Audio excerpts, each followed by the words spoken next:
हाथी और दर्जी की कहानी। फ्रेंड्स, इस पोस्ट में हम हाथी और दर्जी की कहानी शेयर कर रहे हैं। एक हाथी और दर्जी की दोस्ती की कहानी है जो सबके साथ अच्छा व्यवहार करने की सीख देती है। हाथी और दर्जी। एक गांव में एक दर्जी रहता था।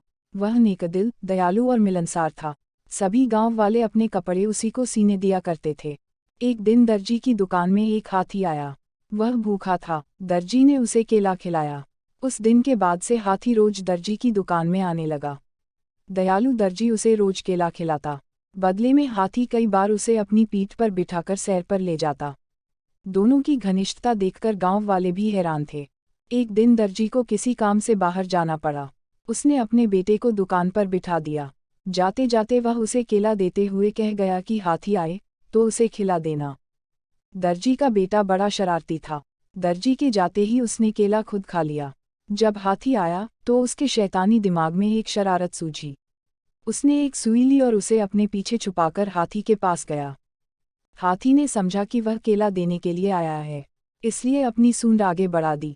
उसके सूंड बढ़ाते ही दर्जी के बेटे ने उसे सुई चुभो दी। हाथी दर्द से बिलबिला उठा। ये देखकर दर्जी के लड़के को बड़ा मजा आया और वह ताली बजाकर खुश होने लगा। दर्द से बिलबिलाता हाथी गांव की नदी की ओर भागा। वहां जाकर उसने अपनी सूंड पानी में डाल दी। कुछ देर नदी के शीतल जल में रहकर उसे राहत महसूस हुई। उसे दर्जी के लड़के पर बड़ा गुस्सा आ रहा था। उसने उसे सबक सिखाने की ठानी और अपनी सूंड में कीचड़ भरकर दर्जी की दुकान की तरफ बढ़ा। दर्जी के लड़के ने जब फिर से हाथी को आते देखा तो सुई लेकर बाहर आ गया। वह हाथी के पास आते ही उसे सुई चुभाने के लिए आगे बढ़ा, मगर हाथी ने सूंड में भरा सारा कीचड़ उस पर उड़ेल दिया। लड़का दुकान के दरवाजे के सामने खड़ा था। वह ऊपर से नीचे तक कीचड़ से लथपथ हो गया। दुकान के अंदर भी छिटक गया और लोगों द्वारा दिए गए कपड़े भी गंदे हो गए। उसी समय दर्जी भी अपना काम निपटाकर दुकान वापस आया। वहां की ये हालत देखकर उसे कुछ समझ नहीं आया। उसने अपने बेटे से पूछा तो बेटे ने सारी बात बता दी। दर्जी ने बेटे को समझाया कि तुमने हाथी के साथ बुरा व्यवहार किया है, इसलिए उसने भी तुम्हारे साथ वैसा ही व्यवहार किया है। जैसा व्यवहार करोगे वैसा ही पाओगे। आज के बाद किसी के साथ बुरा मत करना। फिर दर्जी ने हाथी के पास जाकर उसकी पीठ सहलाई और उसे केला खिलाया।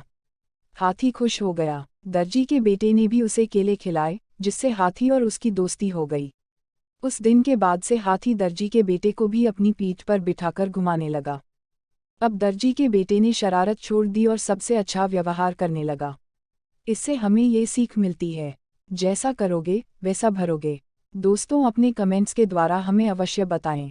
ये हाथी और दर्जी की कहानी पसंद आने पर लाइक और शेयर करें। ऐसी ही और कहानी पढ़ने के लिए चैनल को सब्सक्राइब कर लें। थैंक्स।